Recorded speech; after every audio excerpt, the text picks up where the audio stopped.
An update on what I've been working on since our the uh, the last meeting and our qualifying exam. So just a bit of background, right? Exploring a lot of things related to implementation as like a necessary and distinct process. The fundamental ideas that innovations are not self-executing, right? Talking about various aspects of implementation, the concept of readiness, right? It's in the intervention specific. Individuals, organizations, all of those have different levels of readiness.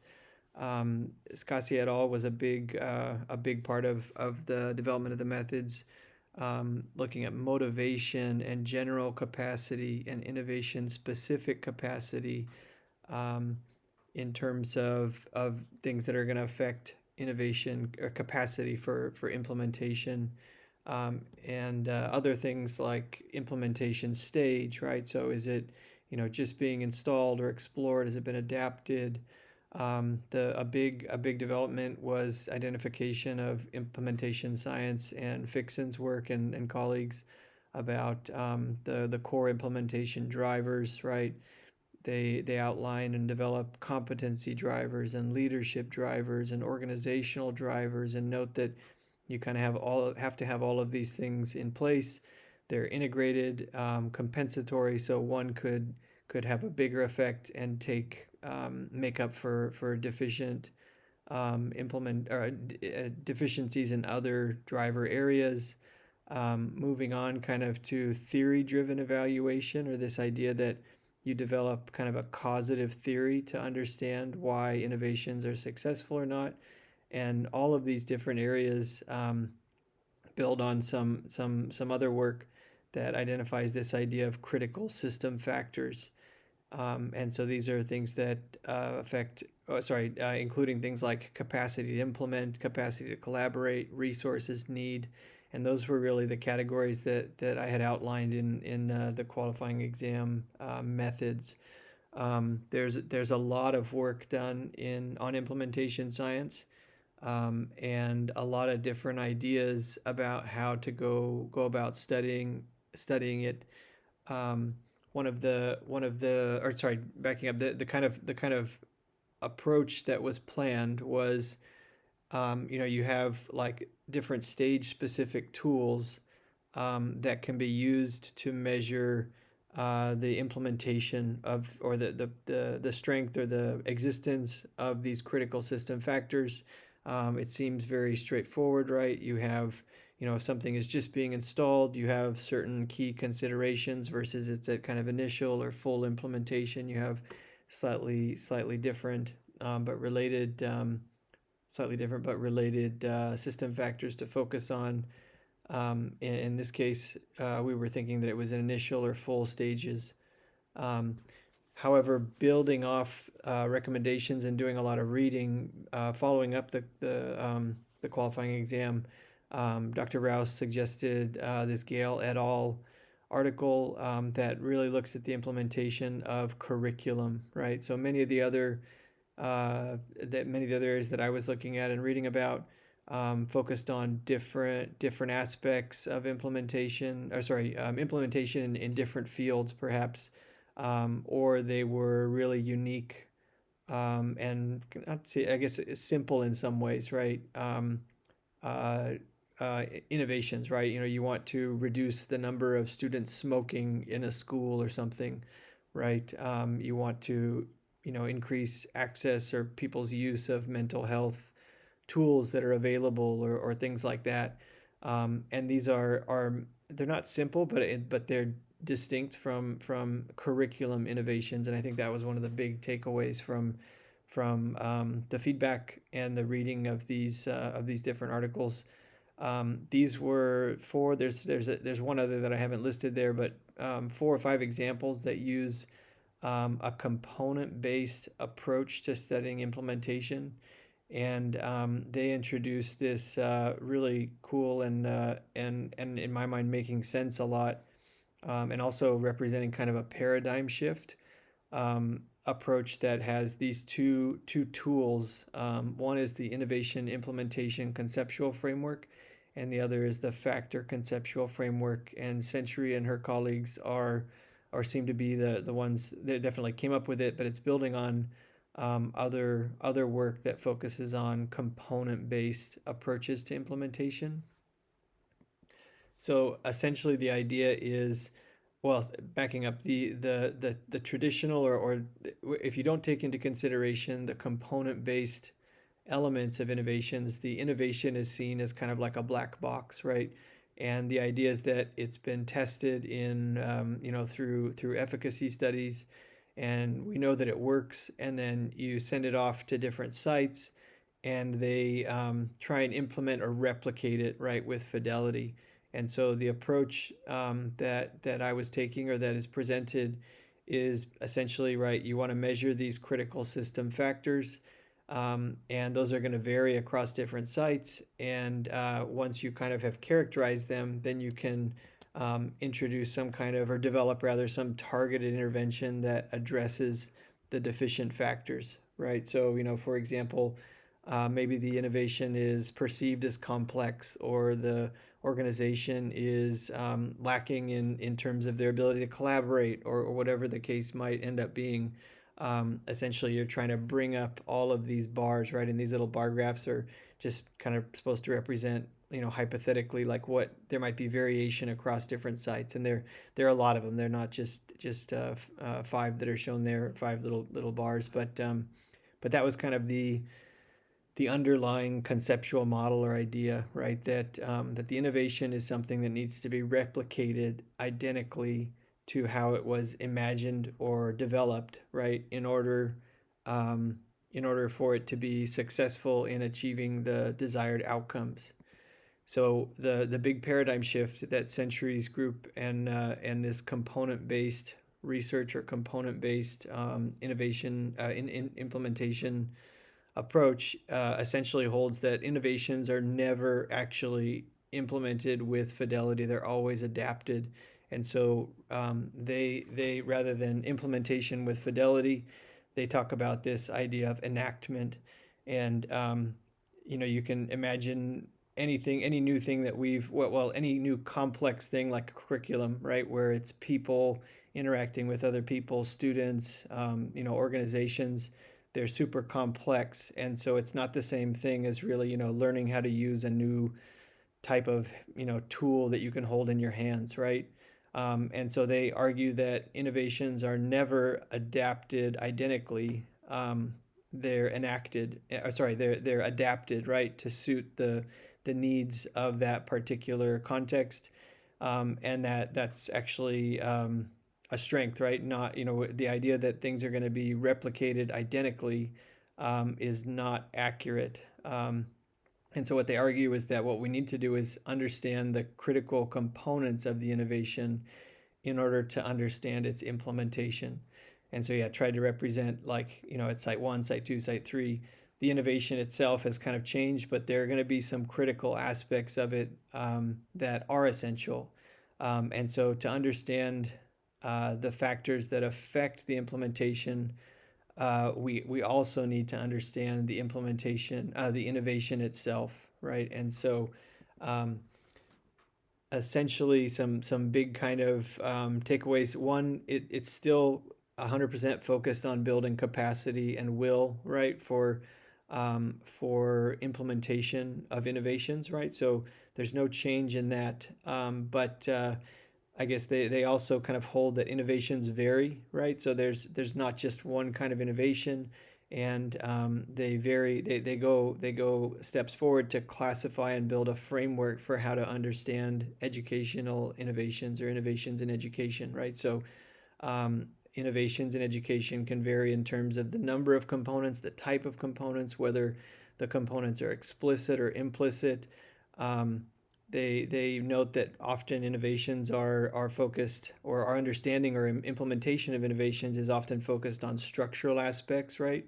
But that the interactional components are actually just as important, right? You can imagine, like, giving a classroom some set of materials. They're in the classroom, they have the materials, but if the students and the teacher are not interacting in a way that helps the the desired outcomes be achieved, right? Even though you might have like a structural fidelity of implementation, you're not achieving, what you want with the innovation in terms of impacting students and achieving those outcomes. They also note, back to this kind of enactment idea, that full implementation of all components is not necessary or even optimal, right? In one context, certain aspects of the innovation may be like detrimental or may not be as important as others. Um, and so, yeah, the appropriate enactment of the innovation necessarily and always varies by context and conditions, right? So they make this argument that innovations don't actually replicate, they translate to different contexts.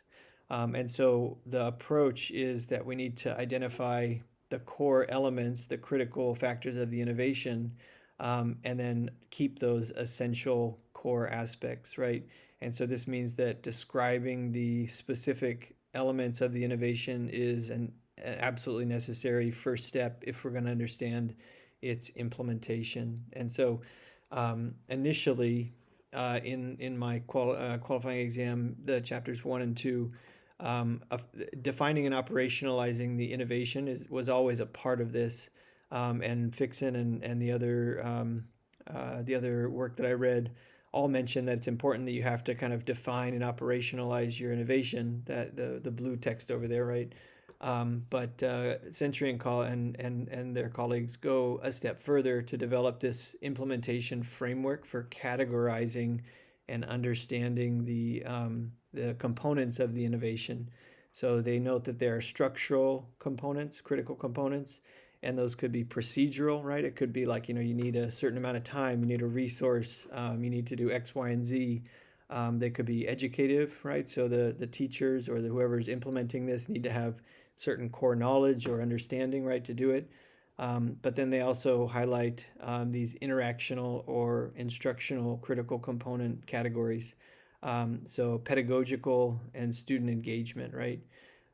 So the idea here is that the defining and operationalizing the innovation is a really important first step, because it informs the development of an innovation specific measurement tool. And if I scroll over here too, this is an example from one of Century's papers here, where this kind of big table is an instrument that they developed after characterizing the critical component of the specific innovation. In this case, it's a STEM curriculum. So, for example, the order of the lesson segments in the activities, right? The writing structures, the teacher facilitation of student interest, and then this questionnaire. They're using a classroom observation protocol as well, but this questionnaire is measuring the enactment of the innovation, but it is innovation specific, right? So, yeah, you can see this is just one example, right? The other part of this, which is really what the critical system factors questionnaire that we were working on, as kind of laid out in the qualifying exam, there were 7 system factor domains that were taken from 1 or 2 different papers. We had 22 questions across 7 of these factor domains. The Century et al. And their colleagues have developed this factor conceptual framework, and it's much more extensive, but essentially could be. Here's an example of this, right? What I like about this is that it is comprehensive. It jives or meshes with many of the critical system factor areas. But including the characteristics of the innovation itself, right? The characteristics of individual users, descriptive characteristics of the individual users, their perceptions of the innovation, the context of the innovation, characteristics of users in the context of the innovation, not in the context of the innovation. So what I'm imagining and what I'm working on now is how to mesh these two approaches, as they present it, this innovation implementation framework is actually used with, or it's developed or classified, talking to the developers of the innovation, and then also possibly, or in their case, they talk with teachers who are actually using the innovation to identify these critical component areas. What I'm kind of struggling with now, and this is similar to what we were talking about initially, is how to fit in this factor conceptual framework as well, because it has a lot of different components, right? And I guess the idea is similar to going back to this idea that if we measure these critical system factors, that we can somehow then develop a targeted intervention that helps the school better implement, right, these a given innovation, right? Um, what I'm imagining, and kind of not imagining, but what I'm working on now, or working towards, is um, how to get how to make this manageable, right? We talked about the number of questions and things like that, and also how this would, I guess this would be the next stage following reconnaissance. How can you develop a tool that then helps the school better implement the given innovation of focus, right? The global context approach in the middle years program, in such a way, hopefully, that is like transferable, and a tool that could potentially be used by schools or by our school for other innovations or implementing them. So um, that's where I'm at.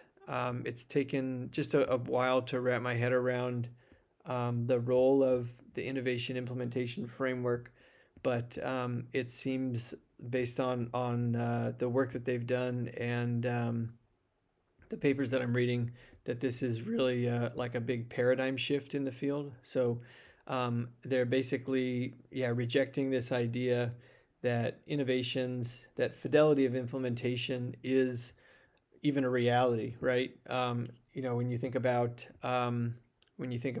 kind of anything that we do, um, we always adapt it to our context, right? Even, we can think about using innovative tools, in our daily life and things like that. And so, rather than focus strictly on, are they replicating identically as the developers envisioned, right? Versus, what are these core categories of components? And then you develop an instrument that specifically measures those identified core critical components. So there are these two components to it. And yeah, that's what I'm working on right now. Um, yeah.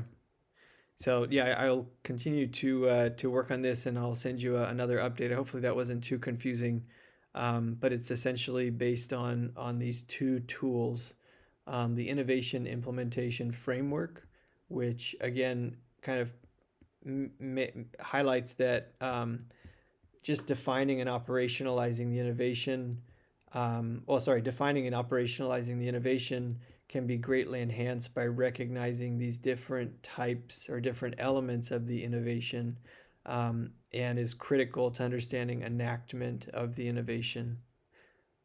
Thanks.